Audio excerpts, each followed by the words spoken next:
के लिए जो भी आए उनको जो रहस्य लगता था उसको उन्होंने खोल दिया। रहस्य किसको कहते हैं? जैसे कोई मुस्कुराता रहे, जैसे कोई यानी कहीं बैठा रहे तो उठे नहीं तो लोग समझेंगे इसमें भी कोई रहस्य है, या कोई चीज़ की रखवाली कर रहा है या कोई चीज़ देख रहा है, इसमें कोई रहस्य है। बराबर ऐसे सोचता रहे तो आदमी समझेगा कि ये कोई रहस्यमयी चीज़ को सोच रहा है, उसी को रहस्य कहते हैं। जो चीज़ अनुभव में हो लेकिन दिखाई न पड़े और ये महसूस हो कि भाई ये ऐसा हो रहा है या ऐसा है।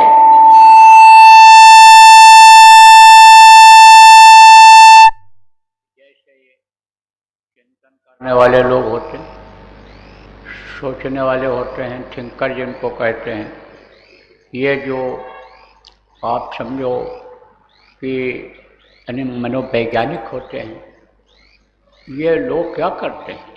ये लोग खोज करते रहते हैं, खोज करते रहते हैं, सोचते रहते हैं। तो अनुभव तो होता है लोगों को कि भगवान हैं, और ये आदमी का बस का नहीं है। आदमी तो पौधा तैयार कर लेता है, लेकिन बीज अगर न दिया जाए तो पौधा नहीं तैयार हो सकता है। तो ये पौधे का बीज, पेड़ का बीज किसने बनाया? कहाँ से इसकी उत्पत्ति हुई? नदी नाले आदमी नहीं बना सकता, धरती नहीं बना सकता है आदमी, आसमान नहीं बना सकता है आदमी। आदमी आप समझो कि जैसे रचना इस शरीर की हुई है ऐसा आदमी नहीं कर सकता है। तो इस चीज़ को तो अनुभव करता है कि इसका कोई बनाने वाला है, लेकिन है कौन?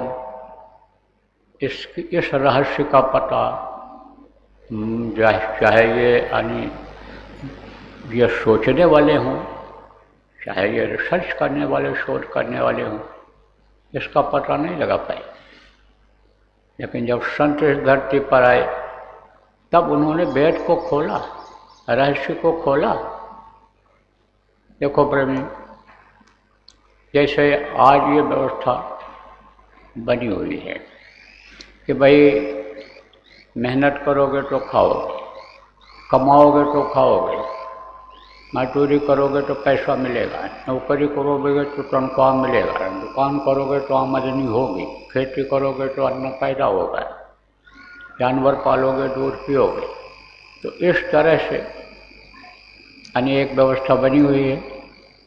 इसको तो आदमी करता है, समझ जाता है। ये जितना भी अपना दैनिक क्रिया है, चाहे लैट्रिन जाने का हो, खाने का हो, नहाने का हो, जो भी काम है, इसको तो आदमी समझता है। यह भी मालूम हो जाता है कि जब बच्चा पैदा होता है रोता हुआ होता है, मरता है आदमी तकलीफ होती है, और जन्मता है तो मरता जरूर है। लेकिन ये जन्म मरण की पीड़ा खत्म कैसे होगी? जन्म मरण कैसे खत्म होगा? इस रहस्य को लोग नहीं समझ पाते हैं। इस रहस्य को कौन खोला? जब संत आए।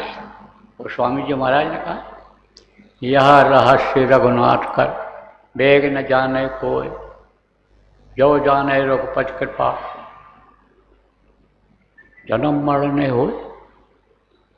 अब आप ये समझो, उन्होंने ये कब की बात कहा? जब राम भगवान थे, राम के बारे में कहा था। हालांकि वो उन्होंने उस प्रभु को भी राम ही कहा है। कई लोग ऐसे हुए हैं, राम जब नहीं थे तब भी अरिय नाम था राम नाम, अलग अलग नामों से उनको प्रभु को पुकारा है लोगों ने।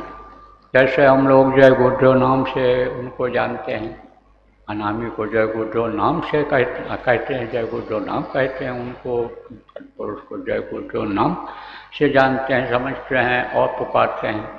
उसी तरह से उन्होंने पुकारा था। प्रेम, जन्म मरण कब छूटेगा? यह रहस्य गुरुदेव कर, बेग न जाने कोई, और जब जो जाने सतगुरु कृपा, जन्म मरण नहीं हो। सदगुरु की कृपा अगर समझ में आ जाए, गुरु महाराज की कृपा अगर आपके समझ में आ जाए, तब जन्म मरण से आप छुटकारा पा सकते हो। गुरु महाराज जैसे जब संत आए तब उन्होंने रहस्य को खोला, और जब रहस्य को खोला, ऊपर की चीज़ को उन्होंने बताया, तब लोगों को उल्टा लगा। उल्टा कुआं गगन जहाँ में जले चिराग। अब इसका अर्थ कोई क्या दुनियादार लगा पाएगा? बरसे कंबल भीग गए पानी, इसका अर्थ लोग क्या लगा पाएंगे? वो क्या अर्थ लगा लेते हैं? चलती को गाड़ी कहे, बना दूध को खोया, और रंगे को नारंगी कहें, देख कबीरा रोए।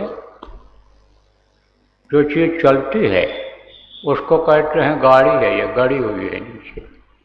घड़ी हुई चीज़ का नाम रख देते हैं चलती को। चलती को गाड़ी कहें, बना दूध को खोया।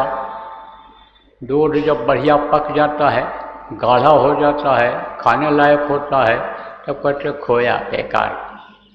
खोया मतलब क्या होता है? खो दिया, बेकार, फेंकने लायक हो गया ये। तो बना दूध को खोया, और रंगे को नारंगी कहें। ये जो फल होता है रंगीन होता है, नहीं होता है, जिसको नारंगी कहते हैं। तो कबीर साहब ने कहा, देख कबीरा रोया। कारण उसका क्या है? कारण ये है कि उल्टा नाम जपत जग जाना, और वाल्मीकि भय ब्रह्म समाना। उल्टा नाम। अब जो नहीं जानता है इसका क्या अर्थ लगाता है कि मरा मरा मरा मरा मरा मरा मरा मरा उन्होंने जपा था।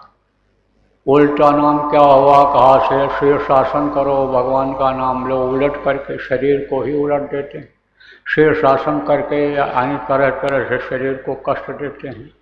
तो ना जो जब न समझ में आता है, तो जो उसको बताने वाले मिल जाते हैं, समझाने वाले मिल जाते हैं, जो उसके समझ में आ जाता है वही करता है, उसी तरह का करता है। अब उन्हीं को सब कुछ मान लेता है। किसको मान लेता है? कि जिनके बारे में वेद में लिखा है, जिनके बारे में पुराण में लिखा है, इन धार्मिक ग्रंथों में जिनके बारे में लिखा है, उन्हीं को लोग सब कुछ मान लेते हैं। बताने वाले, समझाने वाले, उपदेश करने वाले से धरती पर जिस तरह के लोग रहते हैं, उन्हीं को लोग मान लेते हैं। गुरु महाराज की दया से हिंदुस्तान में तो भ्रमण किया ही, गया ही, विदेशों में भी गया। कहीं देखा कि कृष्ण के भक्त बहुत मिल रहे हैं, कहीं देखा राम के भक्त बहुत मिल रहे हैं, कहीं हनुमान के भी भक्त हैं, तो कहीं राधा स्वामी के भी जानकार हैं, कबीर साहब के हैं। हर तरह के लोग हर जगह पर हैं। तो जिनका प्रचार हुआ, जिनके लोग वहाँ रहे, उन्हीं के बारे में लोगों ने उनको बता दिया। अब आप इस बात को समझो कि भाई जहाँ जिनकी जानकारी जिसकी हुई, उन्हीं को सब लोगों ने मान लिया कि यही सब कुछ है। तो वो जो दृष्टि की साधना शुरू किया था वो तो हो गई खत्म। दृष्टि की साधना ये कोई नई नहीं है। ये ध्यान लगाना ये कोई नई चीज़ नहीं है, बहुत पुराने समय से चलता चला रहा है। कई युगों में यह ध्यान लगाने की यह परिपाटी रही है, लेकिन अब वो ध्यान लगाना भी लोगों का ख़त्म हो रहा है। किसका लोग ध्यान लगाते थे? देवी देवता जिनकी मूर्तियाँ बनाई गई थीं, व्यास जी के समय से मूर्तियाँ जब चली थीं, तो उन वो मूर्तियों को बना दिया गया था। तो उन मूर्तियों की आँखों में आँखें डाल करके लोग 1 घंटा 2 घंटा समय निकालते थे अपने जीवन का, और आँखों में आँखें डाल करके ध्यान लगाते थे। लेकिन अब वो ध्यान लगाने का भी समय नहीं रहेगा आदमी। अरे बोले बस फूल पत्ती प्रसाद चढ़ा दो, और इनको जल चढ़ा दो, अक्षत चढ़ा दो, और चले जाओ वहाँ से गंगा जल ले आओ, गंगा जल में इनको नहला दो, बस इसी में काम हो जाए, आसान हो। पहले थोड़ा मेहनत करते थे, मंदिरों में घंटा भी बजाते थे, व्यायाम हो जाता था, और मंदिरों में जाते थे नंगे पैरों का प्रेशर हो जाता था। पहले के समय में जाते थे ताली बजा बजा करके भगवान का नाम हरे कृष्णा हरे हरे राम हरे सीताराम सीताराम बोलते थे, प्रेशर हो जाता था, स्वास्थ्य सही रहता था। लेकिन अब तो वो भी नहीं हो रहा। अब तो समझ लो कि मंदिरों में भी घंटा शंख बजता है, लेकिन किस में बजता है? कैसेट में बजता है, माइक में लगा दिया और लोग भी सुनाई, और लोगों को सुनाई पड़ता है। अब जो आने वाले भी थे, जो आरती में शरीक होने वाले थे, जो नाम भगवान का मुंह से बोलने वाले थे, वो भी वहीं से सुन लेते हैं, वहीं से दोहरा लेते हैं। तो आपको समझने की ज़रूरत है प्रेम, जो जिसके बारे में जानकारी हुई उन्हीं को उसने भगवान मान लिया। लेकिन ये कोई भी उद्धार करता नहीं है, ये कोई भी जन्म मरण से छुटकारा नहीं दिला सकते हैं। सच पूछो तो बात यह है, जब तक बंदी छोर नहीं मिलते हैं तब तक इस बंधन से आप मुक्त नहीं हो सकते हो। कौन से बंधन से? ये जो शरीर की जीवात्मा, शरीर के अंदर जीवात्मा है, इस शरीर को चलाती है। 4 शरीर में बंध है, कारण शरीर, सूक्ष्म शरीर, लिंग शरीर और ये स्थूल शरीर। इस बंधन से मुक्त आप नहीं हो सकते हो, कोई भी मुक्त इससे नहीं हो सकता है। अब आपको समझने की ज़रूरत है कि ये जो लोग मान लिए, किसको मान लिए? जानकारी हो गए शिव जी ही सबसे बड़े हैं, तो शिव जी की पूजा लोग करने लग गए। विष्णु जी बड़े हैं तो विष्णु जी की पूजा होने लग गई। आद्या महाशक्ति, महामाया, ज्योति, ये सबसे बड़ी हैं तो उन्हीं की पूजा लोग करने लग गए। ईश्वर की पूजा लोग, काल भगवान जिनको कहा गया महाकाल नाम रख करके, उनकी पूजा लोग करने लग गए। तो वो जो विभिन्न रूपों में अन्य समझो, जिनका विभिन्न रूप है, जैसे दयाल देश में जो है अन्य समझो, सब में मेरा उन्होंने कहा अंश है, मेरी कला अनूप है, ऐसे इनका भी है। एक तरह से जैसे उनका उधर दयाल देश में है, ऐसे इधर काल देश में है, तो वो उन्हीं को सब कुछ मान लिया। और वेद में भी लिखा है नियति ने, इसके आगे भी कुछ है, उसकी जानकारी नहीं हो पाई। लेकिन जब संतों का प्रादुर्भाव हुआ तब उन्होंने इस गूढ़ भेद को खोला और लोगों को समझाया और कहा, फिर कबीर साहब ने कहा कि ये जो अंदर का घट का ताला लगा हुआ है, ये जब तक नहीं खुलेगा, जीवात्मा निकल करके शरीर से ऊपर नहीं जाएगी, तब तक उसको मुक्ति मोक्ष का रास्ता नहीं मिल पाएगा। अब आपको बता दूं, ध्यान लोग लगाते थे, और ध्यान लोग लगाते थे तो ज्योति दिखाई पड़ती थी, रोशनी दिखाई पड़ती थी, अंदर में तारामंडल दिखाई पड़ता था, सूर्य चंद्रमा दिखाई पड़ता था। लेकिन कहाँ से दिखाई पड़ता था? ये जो जीवात्मा बैठी हुई है यहीं दोनों आँखों के बीच में, या यहीं से दिख जाता है। लेकिन इससे आगे का यहाँ से नहीं दिखता है, यहाँ से नहीं दिखेगा आगे का। जब ये निकलेगी यहाँ से ऊपर की तरफ जाएगी, तब वो एक दूसरे लोकों में जब जाएगी तब ऊपर का दिखाई पड़ेगा। तो जिसने अंतर में देखा उसने रूप का वर्णन भी कर दिया, और जब रूप का वर्णन कर दिया, लोगों ने प्रैक्टिस किया और उनको जब दिखाई पड़ा तब समझो कि उन्होंने उन्हीं को मान लिया। लेकिन आगे वो नहीं बढ़ पाए। कारण क्या है? कारण यही है कि घट में ताला लगा हुआ, घट में ताला लगा हुआ। ताला जब खुलेगा तब ये जो उलझे हुए हैं लोग, और आप लोग भी बहुत से लोग उलझे हुए हो, तब ये उलझपन खत्म होगा।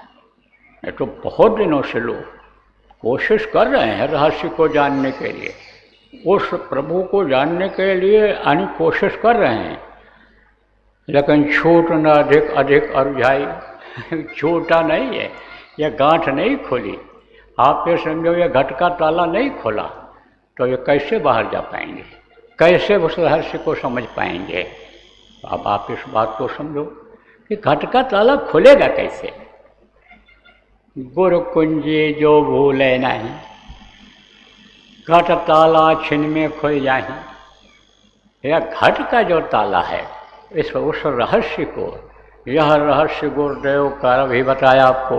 बेग न जाने को जो जाने सदगुरु कृपा, जन्म मरने गुरु की कृपा होगी कैसे? गुरु की कृपा का आधार है, गुरु की कृपा का घाट है। गुरु की कृपा कब होगी? जब ताला खुलेगा, जब दिव्य दृष्टि खुलेगी, जब तीसरी आँख खुलेगी, तब गुरु का अंतर में दर्शन होगा। और गुरु का जब दर्शन होगा तब अंतर में गुरु से जीव किसके लिए दया मांगेगा? या हमारा घाटा, या हमारा घट का ताला खोलो, घट का हमारा ताला खोलो। देखो जब मुसीबत आ जाती है, फंस जाते हो कहीं, जैसे जेल में कोई फंस जाता है, तब रिश्तेदारों को याद करता है, पड़ोसियों को याद करता है, दोस्तों को याद करता है, जिसको इन आँखों से देखते हो उसको याद करते हो, और वो मदद करता है।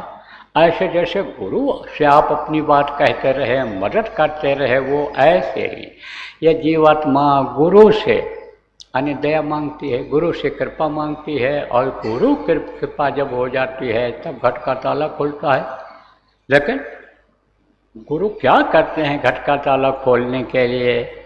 चाबी देते हैं, कुंजी जिसको कहा है गोस्वामी जी महाराज, कबीर साहब ने, यानी समझो संत ने कहा कि कुंजी है ये।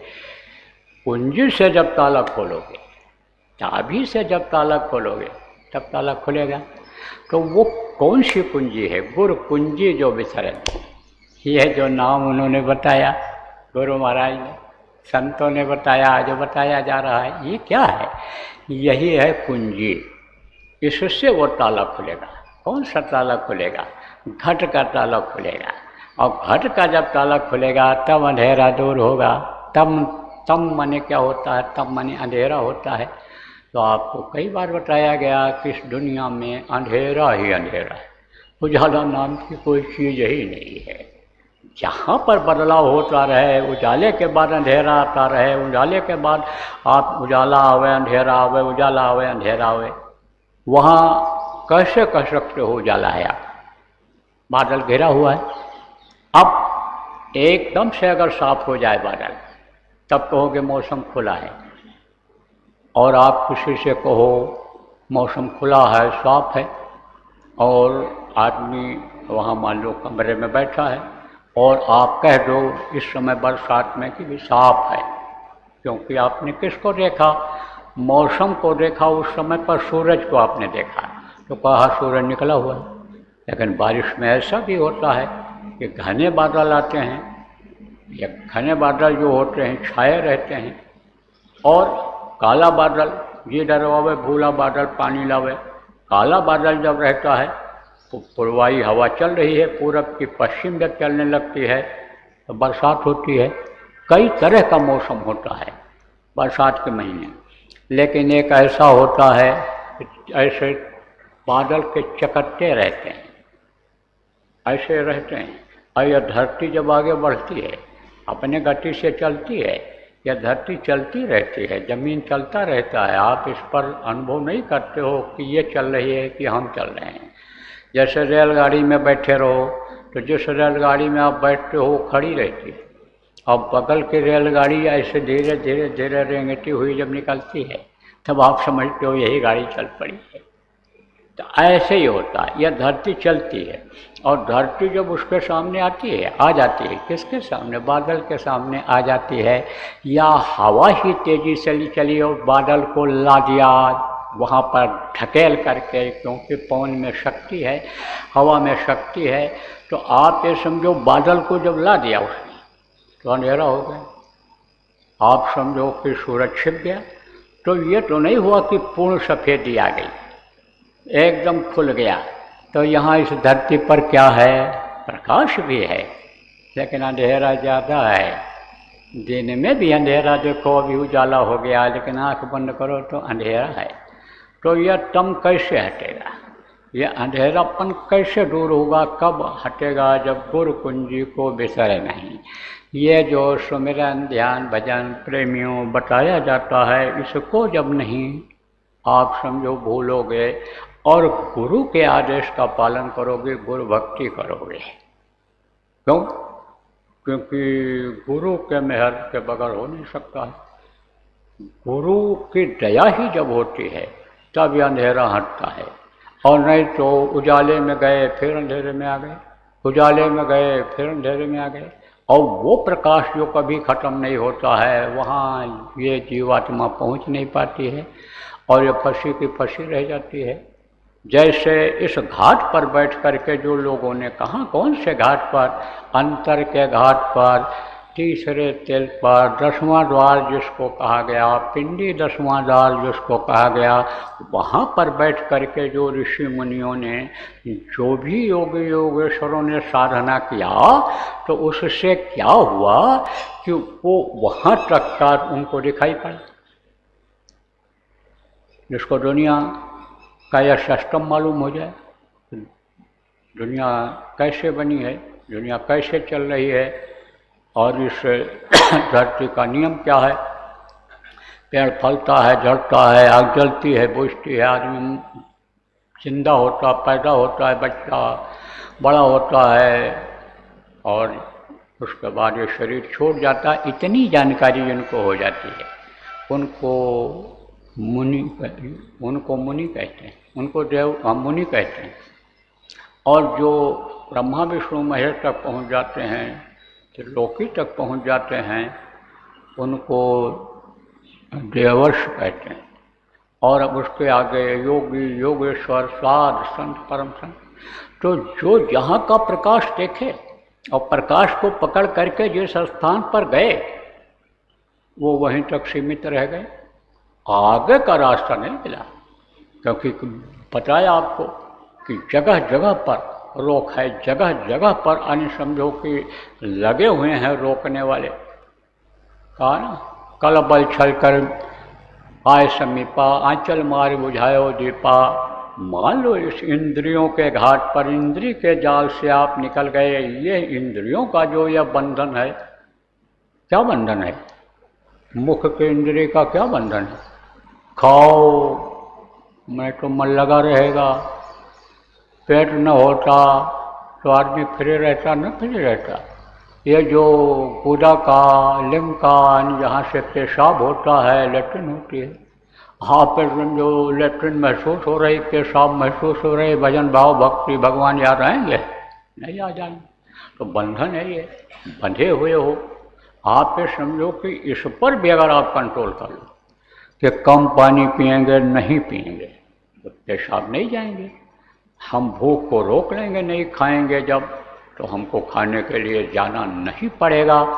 आप अन्य चीज़ों पर कंट्रोल कर लो, इंद्रियों पर भी अगर आप कंट्रोल कर लो तो 10 दिन का भोग तेरे पड़े गले की फांस, इस फांस को आप खोल लेंगे, काट लेंगे, तो अंदर में जो माया लोक है, हंसी हंसी माया जाल बिछाया और नुकसान का कोई राह न पाया। अब वहाँ से भी अगर किसी तरह से निकल गए, निकले लोग, ऐसा नहीं कि नहीं निकले। उनके जो गुरु मिले और माया के बारे में बताया कि माया इस तरह से बाधा डालती है। अब तो स्वामी जी महाराज ने कहा, को औस जगत विमल बैरागा, और नारी नैन सर जाहि न लगा। कहा कि आकर्षण होता है, और समझो एक तरह से उनके अंदर में ऐसा होता है कि देखो उनके अंदर तो आकर्षण बढ़ जाएगा। अब सवाल ये है कि आदमी अगर ये सोचे हम अवरोध को देखेंगे ही, उसकी आंखों में ही आंखें नहीं मिलाएंगे, उसके रूप रंग चेहरे को ही नहीं देखेंगे, तो समझ लो कि जीत लिया आपने, मन को जीत लिया उसने। लेकिन ऊपर जब जाएगा तो वहाँ फंसेगा। क्यों? क्योंकि इधर से निकले तो वो जो माया अंदर वाली माया है, ये जो बाहर की माया है, उसके बाद में जो ये ज्योति वाली माया, यानी वो ऊपर की ओर में एक माया है, वो जो आप लोग जब बराबर सत्संग सुनोगे समझ में आए तो वहाँ फंस जाता है। और ये कहाँ फंस जाती हैं? ये यहाँ इनके लोग से तो निकल जाते हैं, निकल जाता है आदमी। नहीं देखेंगे औरत को, औरत से नहीं बात करेंगे, नहीं हम वो करेंगे, इसमें जीत गया आदमी। आगे बढ़ा, साधना किया, आगे निकला, ये बाधा खत्म हुई। वहाँ भी आदमी समझो फिर नहीं देखेगा, नहीं उनका जो है कोई नाच रहा है, हम नाच नहीं देखते हैं, तो नाच की तरफ बन जाएगा।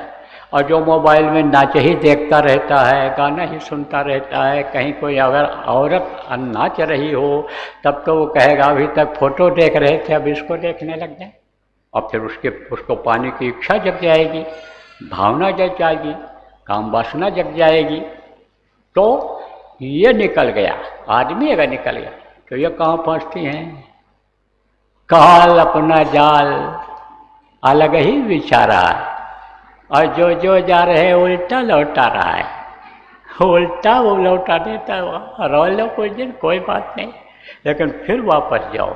तो ये जितने भी यहाँ बैठ करके, इस घाट पर बैठ करके जिन लोगों ने दर्शन किया और पहुँचे भी, तो कहाँ तक पहुँचे? वहीं काल के देश तक। और काल के ये जितने भी देश हैं ये सब नाशवान हैं, ये खत्म होने वाले ये देश हैं। जब तक अपने देश नहीं पहुँचेंगे, अपने घर नहीं पहुँचेंगे, अपने धाम नहीं पहुँचेंगे, जय गुरुदेव धाम नहीं पहुँचेंगे, जय गुरुदेव लोक नहीं पहुँचेंगे, तब तक जन्म मरण से छुटकारा मिलने वाला नहीं है। तो ये कैसे होगा? जो जाने सतगुरु कृपा, जन्म मरण नहीं होए। सतगुरु की जब कृपा होगी, सतगुरु जब खुश होंगे। सतगुरु कब खुश होते हैं? जब भक्ति की जाती है। कैसी भक्ति?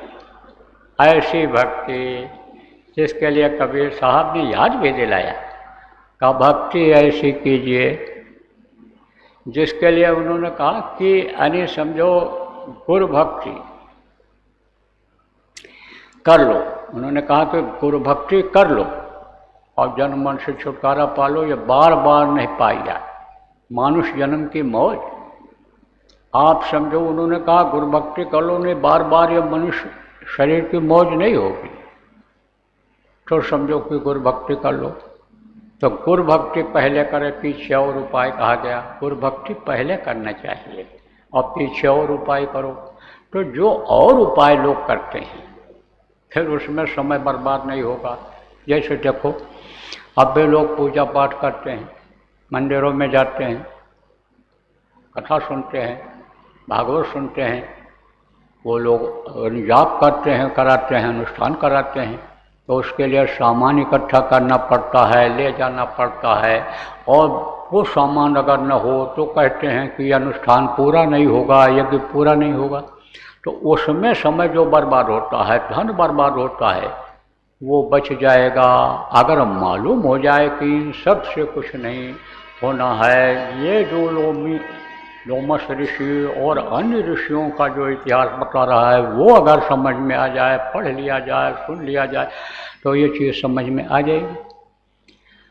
तो अब वो उसमें जब आदमी फंस जाएगा तो ज़्यादा कुछ नहीं करना पड़ेगा, ज़्यादा कुछ नहीं करना पड़ेगा। तो समझो कि गुरु भक्ति पहले करें, पीछे और उपाय। पहले गुरु भक्ति कर लो, और गुरु भक्ति से संतुष्ट न हो तो फिर ये जो उपाय करते रहे हो, गंगा जल को लाना, छत को लाना, फूल को लाना, पत्ती को लाना, और अगरबत्ती लाना, धूप लाना, और ये हवन करना, ये सब जो ये पहले कहा है, फिर वो कोई उपाय करो, पहले गुरु भक्ति कर लो। अब गुरु भक्ति किसको कहते हैं? गुरु भक्ति आदेश के पालन को ही करते हैं। गुरु भक्ति देखो दो तरह से होती है, एक बाह्य भक्ति होती है, एक यानी आंतरिक भक्ति होती है। बाह्य भक्ति का भी आदेश गुरु महाराज देखो प्रेमियों देते रहे, गुरु महाराज के ही आदेश को हम लोग भी बराबर दोहराते रहते हैं। तो इस शरीर से उस आदेश का पालन कर लो। और एक अंतर की भक्ति होती है, अंतर की भक्ति होती है, जैसे बाहर का बंधन आपको बताया और अंदर जीवात्मा का बंधन आपको बताया, ऐसे ही यह दो बंधन होते हैं, ऐसे ही यह दो भक्ति होती है। एक आंतरिक भक्ति होती है, आंतरिक भक्ति यही है सुमिरन ध्यान भजन, जीवात्मा के लिए कुछ करो, शरीर के लिए ही सब कुछ न करो, यह आंतरिक भक्ति है। तो ये भक्ति अगर हो जाए और गुरु खुश हो जाए तो गुरु राजी तो करता राजी, काल कर्म की चले न बाजी। फिर काल कर्म की भी बाजी नहीं चलती। लेकिन गुरु राजी कैसे होंगे? तन मन से सच्चा रहे और सतगुर पकड़े बाँ और काल कभी रोके नहीं, देवे राह बताए। आप पे समझो तन मन से सच्चा रहना पड़ता है। अब आदमी कोई व्यापार करने लग गया, कोई झूठ का ही रोटी खाने लग गया, तो वो तो समझता है कि यही झूठ ही हमारी रोजी है, यही हमको दे रही है। लेकिन झूठ का पोल जब खुल जाता है तब उस पर जल्दी विश्वास लोग नहीं करते हैं, तब उसको कोई 100 रुपया देने बजाय 1 रुपया भी नहीं देता है। वो कितना भी झांसा देता रहे, नौकरी लगवा देंगे तुम्हारा और लड़के का एडमिशन करा देंगे और क्रिकेट में तुमको हम भेज देंगे, विदेश वाले जाने वाली इंडिया टीम में तुम आ जाओगे, कितना भी झांसा देता रहे, लेकिन फिर समझ जाएंगे कि झांसा ही झांसा है। तो जो झूठ का, फरेब का और जो इन चीज़ों का यानी समझो कि बाना पहने हुए रहता है, ऐसा यानी जिसके अंदर होता है, उसका दिल साफ नहीं रहता है, उसका तन भी साफ नहीं रहता है, यानी हाथ भी पवित्र नहीं रहते हैं। बेईमान आदमी, झूठा आदमी, धोखेबाज आदमी चोरी भी सीख जाता है, मौका पाता है, रखा है मायके, आपने तो बातों पर विश्वास कर लिया और बस उठा करके लेकर चला जाता है। बहन बहू बेटियों को वश में कर लेता है, अपने तन को भी गंदा कर लेता है, मन तो गंदा पहले से था ही था, तो बुद्धि खराब हो जाती है। तो तन को यानी समझो तन इस तरह गंदा होता है कि मुंह से बोला, तन से मुंह की आवाज़ निकलती है, तो मुंह से गलत बोला, गलत किया, हाथ से किया और शरीर के अंगों से किया, तो तन गंदा हो जाता है। मन हमेशा गंदा आदमी का मन गंदी ही बात सोचता है। तो प्रेमियों, लाभ और मान क्यों चाहे, पड़ेगा फिर तुझे देना। ये सब जो दुनिया का लाभ और मान है, ये एक दिन छोड़ना पड़ेगा, देना पड़ेगा, दुनिया छोड़नी पड़ेगी, ये तन शरीर छोड़ना पड़ेगा। ये तो ऐसे बिनसेगा कि जैसे ओला गिरता है, ऊपर से पत्थर गिरता है और थोड़ी देर में यानी पत्थर जो मजबूत होता है, जो कड़ा होता है, सफ़ेद होता है, उसका रूप बदल जाता है, विनस जाता है। जैसे जीवात्मा निकलने के बाद ये सुंदर चेहरा, सुंदर रूप, ये हाथ पैर जो की सुंदरता है, ये बदलने लग जाती है, सड़न गलन पैदा हो जाती है, ये काला पड़ने लग जाता है, ये जो सिकुड़न हो जाती है, यानी जब ये खून इसको बढ़ा रहा है, फैला रहा है, खून जब खत्म होता है, शरीर में पानी आता है, तो छोटा शरीर लगने लगता है। तो जिस तरह से ये शरीर भी हंस जाता है, ऐसे ये धन और ये चीज़ें सब भी हंस जाती हैं, जैसे वो ओला पत्थर गिरता और कड़ा रहता है लेकिन पानी बन जाता है, रूप बदल जाता है, ऐसे भी हंस जाता है। तो तन मन से सच्चा रहे और सतगुर पकड़े बाँ। सतगुर का बाँ नहीं छोड़ना चाहिए, गुरु का हाथ नहीं छोड़ना चाहिए। गुरु राजी तो करता राजी, गुरु अगर राजी हैं तो सब बात बन जाएगी। तन मन से सच्चा रहे और सतगुर पकड़े बाँ, काल कभी रोके नहीं, देव राह बताए। काल उसका रास्ता नहीं रोक सकता है। मोटी बात आप ये समझो कि जहाँ पर चौकी होती है पुलिस की, वहाँ पर सिपाही लोग रहते हैं, एक दरोगा एसआई जिसको कहते हैं वो रहता है। अब आप ये समझो कि अगर कोई उधर से आ रहा, अगर उधर से कोई आ रहा और कोई गलती भी बन रही हो सड़क पर चलने में, तो पकड़ सकता है, आप बंद कर सकता है, आपकी गाड़ी का चालान कर सकता है। लेकिन एसपी साहब अगर आ रहे हैं, उनकी गाड़ी के साथ आ रहे हो, चले आ रहे हो, एसपी की गाड़ी में बैठे हुए हो, तो दरोगा रोकेगा?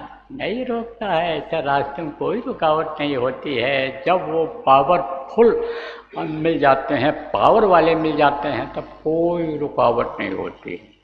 फिर तो जन्म मरण का छुटकारा मिल जाता है और जीवात्मा का मुक्ति मोक्ष जो आपको बताया गया है, उसकी मुक्ति मोक्ष हो जाती है, या परम गति को पा जाती है, या अपने अचल धाम में पहुंच जाती है।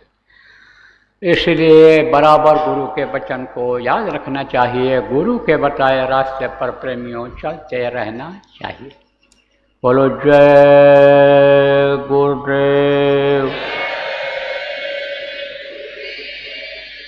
जय गुरुदेव,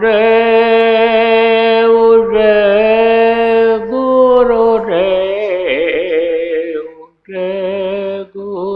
गुरुदेव जय जय गुरुदेव।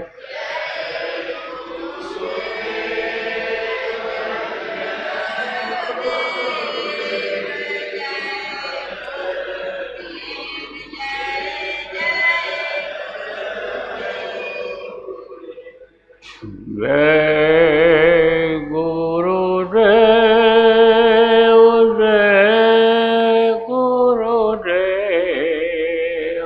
जय गुरुदेव जय जय गुरुदेव।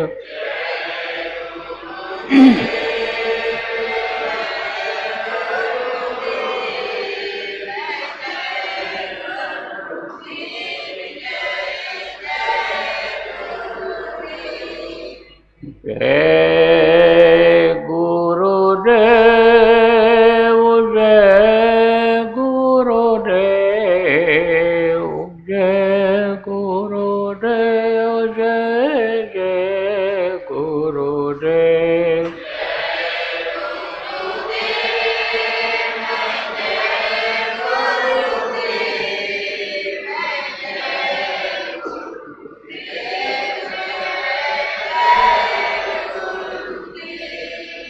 जय गुरुदेव जय गुरुदेव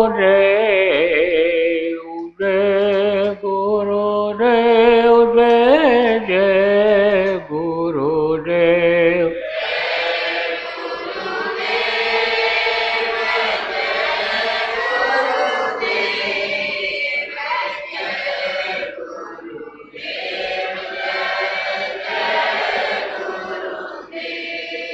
जय